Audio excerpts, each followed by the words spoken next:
Hello everyone, welcome to my YouTube channel. देखिए, last जो lectures थे उसके अंदर हमने बेसिक एस्ट्रोलॉजी के हाउसेस के बारे में बताया था। राशि क्या है, उनके स्वामी क्या है, राशि क्या है, उनके लॉर्ड क्या है, ये सब हमने डिस्कस कर लिया था। अब कई बार हम ज्योतिष में सुनते हैं दृष्टि पड़ रही है ग्रह की, एस्पेक्ट्स ऑफ स्टार, तो उसको मैं फटाफट शॉर्टकट के अंदर आप लोगों को बताऊंगा ताकि आप चार्ट के अंदर देख सकें कि किस भाव पर, किस हाउस के ऊपर कौन से ग्रह की, कौन से स्टार की एस्पेक्ट है या फिर दृष्टि है। तो देखिए, कुछ रूल्स फिक्स होते हैं इसको समझने के लिए। मैं बहुत इजी एग्जांपल से आपको सिखाता हूँ। तो आज ये अपना टॉपिक ग्रहों की दृष्टि। तो उसको समझने के लिए मैं आपको कुछ पहले बेसिक रूल्स बता देता हूँ। देखिए, जितने भी स्टार्स होते हैं, सूर्य, चंद्रमा, मंगल, राहु, गुरु, शनि, बुध, केतु, सब जहाँ पे बैठते हैं उस घर को देखते हैं और अपने से 7th हाउस को देखते हैं। इसके अलावा कुछ स्पेशल केसेस होते हैं, जैसे मार्स 1 और 7 के अलावा 4th और 8th हाउस को भी देखता है, जहाँ पे वो लोकेटेड होता है, जहाँ पे वो बैठा हुआ होता है। मैं एग्जांपल से एक्सप्लेन करूँगा। गुरु 1 5 7 9, 1 7 तो सभी का होता है, 5 9 को भी देखता है। शनि, जिसकी दृष्टियाँ खराब मानी जाती हैं, वो 1 3 7 10, 1 7 को तो देखा ही देखेगा, अपने जहाँ बैठा है सामने देखेगा, और 3rd और 10th दृष्टि को भी देखेगा। अच्छा, राहु केतु की 1 5 7 9 जैसे जुपिटर टाइप ही होता है। बाकी जितने भी सितारे अपने और सामने के जो ग्रह सप्तम भाव को अपने से देखेंगे। तो एक कुंडली के अंदर मैं एग्जांपल लेके आपको सिखाता हूँ तो आपको अच्छे समझ में आ जाएगा। तो एग्जांपल के लिए कुंडली लेते हैं और फिर एक एक करके सभी की दृष्टियाँ देखते हैं। देखिए, जैसे कि फर्स्ट हाउस है, ठीक है, इसके अंदर लग्न में यहाँ पे केतु बैठा हुआ है। तो केतु की दृष्टि अगर मैं देखूँ तो केतु एक तो जहाँ बैठा है उसी हाउस को दिखेगा। फिर यहीं से गिनना शुरू कीजिएगा, 1 2 3 4 5। तो अपने घर से 5th हाउस को देखेगा, फिर 6 7 8 9 और 9th हाउस को देखेगा। तो केतु यहाँ बैठा हुआ है, इस घर को देख रहा है, अपने सामने वाले 7th हाउस को देख रहा है, 5th हाउस को देखेगा और 9th हाउस को देखेगा। चलिए दूसरे स्टार को देखते हैं। अगर हम बात करें जुपिटर की, तो जुपिटर देखिए यहाँ पे बैठा हुआ है, जो अपने आप में 2nd हाउस है, ठीक है।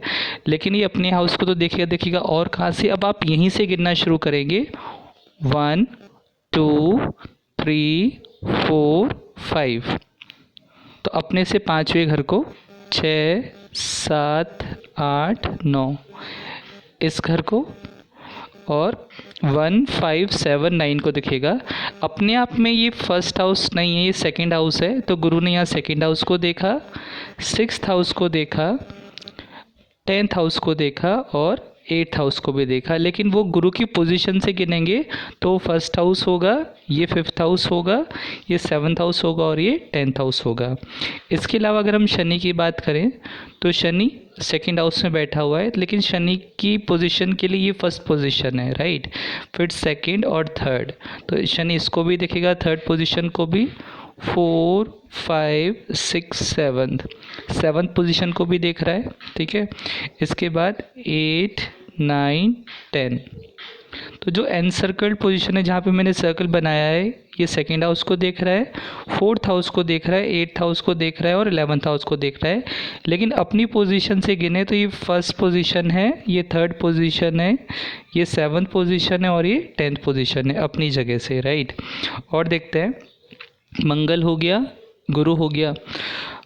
इसके बाद अगर हम बात करें बुध की, तो बुध तो सिंपल है, अपने हाउस को दिखेगा और अपने से सामने वाले हाउस को दिखेगा। देखिए, अपने से सामने वाला 7th कैसे होगा, यहाँ से गिनिए, 1 2 3 4 5 6 7।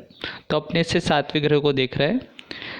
अब अगर चंद्रमा की बात करें तो चंद्रमा का भी सिंगल दृष्टि है, ये अपने से सामने वाले हाउस को देखेगा और जहाँ बैठा है उसको देखेगा। इसी तरह सूर्य जो है यहाँ बैठा है, ये अपने से सामने वाले हाउस इसको गिन सकते हैं, 1 2 3 4 5 6 7। तो अपने से 7वें भाव को सूर्य देख रहा है। तो इसका मतलब मैं ये कह सकता हूँ कि सूर्य 5th हाउस को देख रहा है और 11th हाउस को देख रहा है, क्योंकि यहाँ से आप काउंट करोगे लग्न से तो ये 5th और 11th हाउस है, लेकिन सूर्य की पोजीशन से ये फर्स्ट पोजीशन है और ये उसकी 7th पोजीशन है। तो पंचम में बैठा हुआ है और 11th हाउस को देख रहा है। इसी तरह अगर हम लास्ट शुक्र और राहु की बात करें तो शुक्र यहाँ बैठा हुआ है, यहाँ से गिने 1 2 3 4 5 6 7, तो यहाँ इस पोजीशन को देखेगा, क्योंकि शुक्र की सिर्फ 2 दृष्टि होंगी, पहली और 7वीं।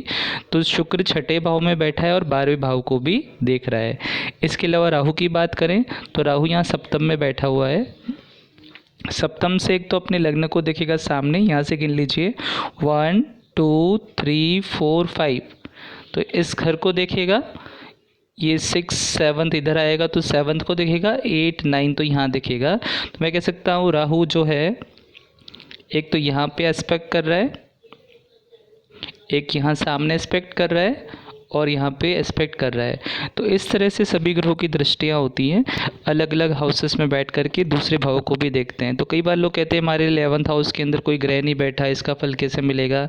तो यहाँ पे आप देखिए, अगर इस चार्ट की पर्टिकुलर हम बात करें तो 11th हाउस में 7 नंबर लिखा है, तो इसका जो स्वामी है वो तो यहाँ पे बैठा है, साथ ही साथ इस पे राहु की दृष्टि भी है। इस तरह से रीड किया जाता है। अच्छा, एक और चार्ट लेते हैं फिर और अच्छे से समझेंगे। एक और चार्ट फ्रीक्वेंटली हम देखते हैं, उसके ऊपर भी एनालिसिस करते हैं फटाफट। तो यहाँ पे सबसे पहले देखिए फर्स्ट हाउस के अंदर चंद्रमा बैठा हुआ है। चंद्रमा फर्स्ट से किसको देखेगा, सामने वाले हाउस को देखेगा। तो चंद्रमा का एस्पेक्ट का है अपना घर और ये उससे 7th हाउस सामने वाला पड़ेगा। इसके अलावा अगर हम बुध की बात करें तो वो भी इजी एस्पेक्ट है हमारे लिए। बुध 2nd हाउस में बैठा है और अपने से 7वें घर यहाँ पे दिखेगा। मैं कैलकुलेट करके दिखा देता हूँ, 1 2 3 4 5 6 7, तो अपनी पोजीशन 2nd हाउस में बैठा है और ये 8th हाउस है अपने आप में, तो 8th हाउस पे सप्तम दृष्टि डाल रहा है। इसके अलावा मंगल की बात करते हैं। मंगल ये हो गया, मंगल अपना घर अपने से चौथा 2 3 4 यहाँ पे देखेगा, फिर 5 6 7 को देखेगा और 8 को भी देखेगा। तो मंगल कहाँ बैठे हुए हैं आप देखिए, मंगल यहाँ पे अपने आप में 5th हाउस में बैठे हुए हैं, 8th हाउस को देख रहे हैं, 11th हाउस को देख रहे हैं और 12 हाउसेस को देख रहे हैं। राहु की बात करें इस कुंडली के अंदर तो राहु यहाँ 6ठे भाव में बैठा है। यहाँ से गिनेंगे 1 2 3 4 5, यहाँ 10th हाउस को देख रहे हैं, करियर वाले लॉर्ड को। इसके अलावा 5 6 7 यहाँ देखेंगे, 8 9, तो राहु 6ठे भाव में बैठे हैं, करियर के लॉर्ड 10th को देख रहे हैं, 12th हाउस जो शैया सुख का सोने का था उसको देख रहे हैं और आपके बैंक बैलेंस वाले हाउस को भी देख रहे हैं, यहाँ पे धन को खर्च करा रहे हैं, राइट। इसके अलावा गुरु की दृष्टि देखें तो गुरु यहाँ सप्तम भाव में बैठा है, ठीक है, इसकी पोजीशन 7th में है। तो यहाँ से 1 2 3 4 5, 1 2 3 4 5 सॉरी, यहाँ पे 11th हाउस को देखेगा, सप्तम भाव को देखे अपने से, क्योंकि 5 के बाद 6 7 यहाँ आएगा और 8 9 यहाँ देखेगा, छोटे भाई बहन वाले घर को और ससुराल पक्ष को। तो मैं एक बार फिर से शो कर देता हूँ क्लियर करके।